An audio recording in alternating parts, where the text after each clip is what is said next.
చాలా కుటుంబాల్లో భర్త భక్తుడు భార్య భక్తురాలు కానందువల్ల, భార్య భక్తురాలు భర్త భక్తుడు కానందువల్ల పొసగడం లేదు, అతకడం లేదు, ఇద్దరు కలిసి జీవించలేకపోతున్నారు. ఎంత ఘోరమో!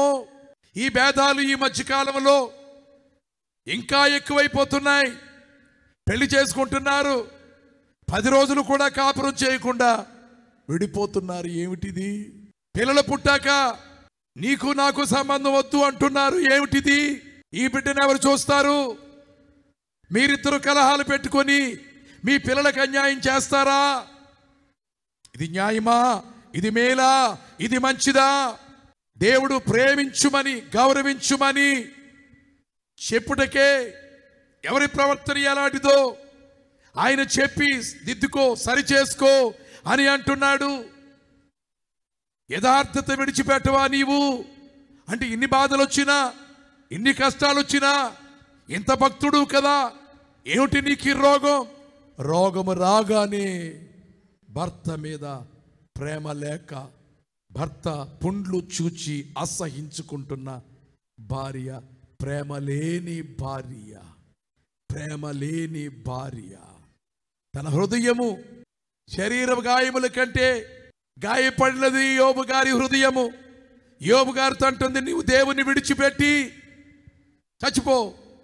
అయ్యో, బ్రతకాలని కోరుతారే కానీ ఈమెమి భార్య? దేవుని విడిచిపెట్టే చచ్చిపో అంటే దేవుని విడిచిపెడితే మరణం వచ్చేస్తుందని తనకు తెలుసు.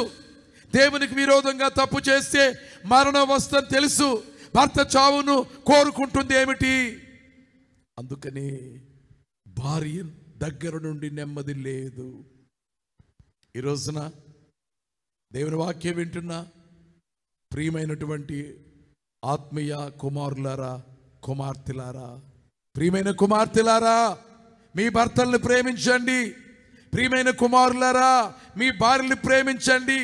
వారు ఆరోగ్యంగా ఉన్నప్పుడు, వారు అందముగా ఉన్నప్పుడు, నీకు మంచి రుచికరమైనటువంటి భోజనాన్ని వడ్డించి నీ దగ్గరకు తెచ్చి నీకు కావలసింది సమకూర్చినప్పుడు మాత్రమే నీవు ప్రేమగా ఉండడం కాదు. కానీ ఆమె లేవలేనప్పుడు, ఆమె కదలలేనప్పుడు, బలహీనమైనప్పుడు, వ్యాధిగ్రస్తురాలైనప్పుడు కావాలని తెచ్చుకుంటారా రోగాలు?